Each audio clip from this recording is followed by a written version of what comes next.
America's economy is in a shaky state. Between $37 trillion in debt, volatile trade policy, and a brewing AI bubble, things are starting to slip. At first, that might sound counterintuitive. The latest figures show America's economy growing by more than 3%, one of the strongest performances in the developed world. But those numbers hide a deeper story. Beneath the national average lies 50 economies, each with their own strengths, weaknesses, and breaking points. And when you pull back the curtain to see how each one is really doing, a very different picture starts to emerge. Of the 50 states, only 16 are actually experiencing any economic growth, 13 are treading water, and 22 are actually seeing their economies start to contract. The cracks aren't everywhere yet, but they're quickly spreading. History has shown when one part of America's economy cracks, the damage spreads fast. And this time, those first fractures aren't showing up where you'd expect. The real question isn't if a recession hits, it's how deep it cuts and which states go down first. When Donald Trump first came to power, he promised to win back one group above all others: blue-collar workers. States like Wyoming, Arkansas, and Mississippi have some of the highest percentage of these blue-collar workers in the country. And even though bringing back these manufacturing jobs has become synonymous with Trump, America's industrial base has been gradually declining really since the end of World War II. Manufacturing as a share of GDP has fallen from about 25% in the 1960s to about 15% in the 1990s and just 10% today. Similarly, it now only accounts for just 8% of all jobs in the US. Despite that, it still makes up a big share of employment in these states here in the Midwest, and these are the ones that over the last 40 years have been hit hardest. Most economists see this as a natural consequence of globalization. By allowing free trade with other countries, Americans could import goods from other parts of the world with lower labor costs, and instead focus their efforts on more advanced industries like tech and science. And while this was great for the majority of the country, it did mean that in certain manufacturing states like Michigan, Ohio, and New York, there was a huge amount of discontent. Trump's main plan to fix this was, you guessed it, tariffs, making imports more expensive to push demand toward domestic goods. But the results so far haven't been great. The ISM's manufacturing index shows the sector has contracted for 7 straight months. And when you actually get into the data, the reasons for this are pretty obvious. Manufacturing relies on basically 2 inputs, labor and raw materials. If a country can get both of those on the cheap, then it's got a good shot at becoming a manufacturing powerhouse. The US obviously can't compete with countries like China and Vietnam on workers' wages, simply because there aren't that many Americans willing to work for 50 cents an hour. But thanks to the strong export infrastructure and some of the best rail and shipping networks in the world, they've been able to just about hold on to some of their old manufacturing base. The thing is, tariffs completely remove this advantage. Estimates by Goldman Sachs now suggest that 91% of the price of tariffs are being paid by US consumers and producers, and they've already started to push up the costs of these materials and components American firms rely on, wiping out the advantage the US had beforehand. The result is that since Liberation Day, the manufacturing belt alone has lost more than 40,000 manufacturing jobs. And in places like Pittsburgh, major steel mills are shutting down, and stories are emerging of former steelworkers now driving delivery vans or commuting hours each day just to pick up temporary shifts. To make matters worse, the Trump administration has also begun enforcing super strict policies on immigration. The idea of this was that by reducing reliance on foreign labour, it could encourage firms to train and hire more domestic workers instead. The problem is, doing this takes a huge amount of time and money, and it's even slower when there isn't a set of experienced workers to learn from. Some manufacturing states have relied on immigrants to fill a quarter of the roles in these industries, so it's a pretty big ask for these economies to try and rebuild when thousands of their workers are reported every month. But that's the exact situation that these states are now finding themselves in. You saw an example of this in microcosm last month, when ICE detained and deported hundreds of South Korean workers helping to set up a new Hyundai plant in Georgia. And this isn't a one-off. Similar stories are emerging across the country. Construction sites halted mid-project, factories running below capacity, and farms unable to harvest their crops, all because the workers they rely on have suddenly disappeared. In a pretty brutal twist of fate, the 2 headline policies of the Trump campaign, cutting migration and tariffs, seem to have actually hurt the states that voted for them. But while the failures of these policies to prevent the decline of the manufacturing industry is well documented, what you might not know is that the effects of this have quickly spread to an entire different industry: agricultural states. Midwestern states like Kansas, Iowa, and South Dakota generate nearly a quarter of their GDP from agriculture, growing crops like soybeans and corn, then selling them on international markets. But in the last couple of years, the price of these crops has fallen by nearly half. Part of that is because global markets have been flooded. Countries like Brazil and Argentina have dramatically ramped up production, and thanks to having a cheaper workforce, they can get away with selling their crops at lower prices than US producers. But there's also another factor causing this shift. You guessed it, tariffs again. In response to Trump's tariffs, Beijing hit back with equal force, targeting US agriculture directly. China imposed tariffs of up to 25% on key American exports like soybeans, corn, and pork, and overnight some of the US's largest buyers disappeared. Some farmers are literally leaving their crops to rot in the fields, simply because there's nobody to harvest them. And states across the Midwest have reported upwards of $3 billion in losses from this alone. Even for the farms where it's actually profitable to grow these crops, it's becoming almost impossible to find people to fill empty positions. For decades, they relied on migrant labor to fill grueling positions that most Americans simply wouldn't be willing to do. But thanks to new immigration policy, farm labor shortages are now the worst they've been in over 2 decades, with some regions reporting vacancy rates above 40%. This has been devastating for states across the agricultural belt.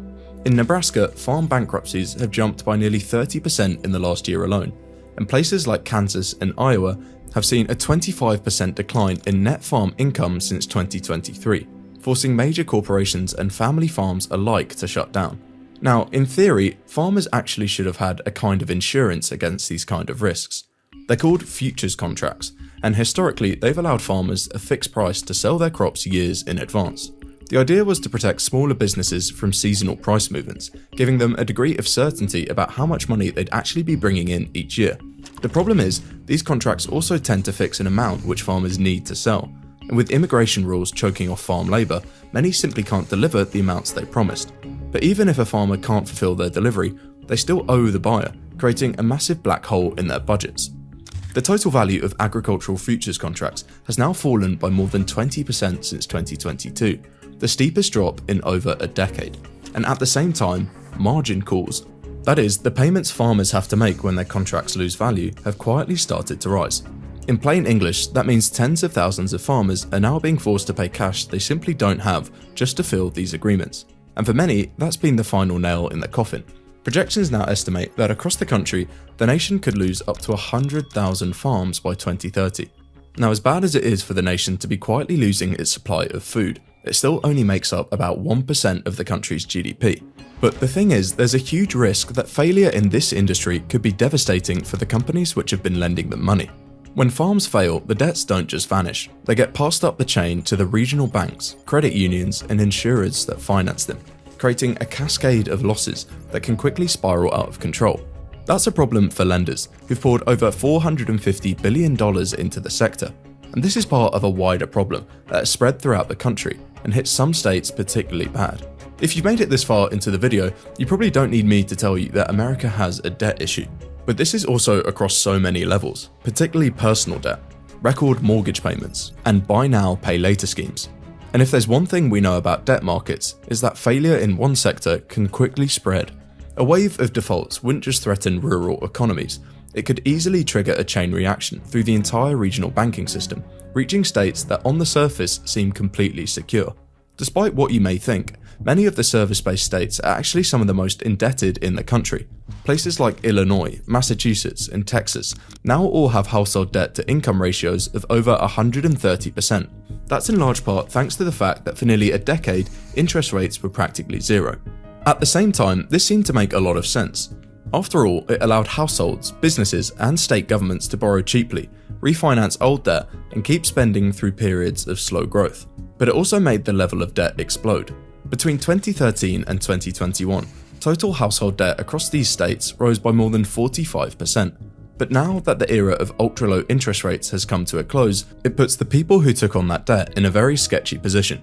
Monthly repayments were once manageable, have suddenly ballooned, forcing families to downsize and businesses to close shop. To make matters worse, it tends to be the states with the weakest social safety nets like Florida and Texas who have the worst debt problems. After all, if you can't get unemployment support while in between jobs, it's pretty much your only choice to take out debt. And these are the exact areas that are now seeing some of the sharpest increases in credit card and auto loan delinquencies. Of course, it's not like everywhere in the US is heading into recession. After all, the economy grew by around 3% in the last year, one of the fastest rates in the developed world. Almost all of that growth came from a handful of states who are at the cutting edge of the AI revolution. Places like New York, California, and Washington. Some estimates go as far as putting 92% of their growth down to the AI-related spending. But the thing is, even these states might be on more shaky ground than you would first imagine. While the AI growth has certainly been impressive, just like the service-based states in the low interest rate era, it's mostly fueled by borrowed money. Companies like Oracle are operating with debt-to-equity ratios of around 500%, meaning for every dollar the company actually has, they are borrowing 5. Even in normal times, that's a pretty risky strategy. The companies are banking on inventing a totally revolutionary and insanely profitable technology. But funnily enough, it might not even come to that. For financial services companies willing to hand out massive loans to risky AI startups, they first need to have a cushion of reliable income, money they can afford to gamble with. In normal times, these companies would raise their baseline revenue from mortgages, commercial real estate, and small business lending, steady, predictable sectors that keep cash flowing, which would give them some money to play around with on more speculative options. But today, those safe bets look increasingly uncertain. Mortgage delinquencies have risen to the highest level since 2008, and the same goes for small business defaults. For regional lenders, the reliable cash flows that used to fund everything else are now drying up. That means banks will now be looking for an easy way to pull back on risk, and the most obvious place to start is the AI startup sector, a crushing setback for the states that have spent the last few years riding the high of the tech boom. There's no question that on the surface, America's economic performance has been impressive. It's set to grow faster than any developed other country for the 9th quarter in a row, but it all seems to be based on a far more fragile foundation than most people realize. Decades of cheap credit, trillion-dollar deficits, and a financial system built on borrowed money have left it exposed to even the smallest shock. If the safe bets like agriculture and manufacturing start collapsing, the impact won't stay contained. It'll spread through the same financial channels that connect every bank, fund, and business in the country. It wouldn't be the first time this has happened. In 2008, it wasn't exotic tech startups or speculative AI projects that brought the system down. It was the most boring, reliable investment in the world: housing. Today, the setup isn't all that different. Only this time, instead of suburban mortgages, it's farm loans, factory closures, and tech companies built on leverage that could light the fuse. Now, I want to talk about one of Trump's key tariffs, a 50% tariff on copper imports.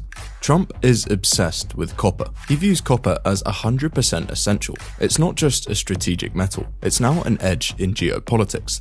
Why the urgency? Copper equals compute plus defense.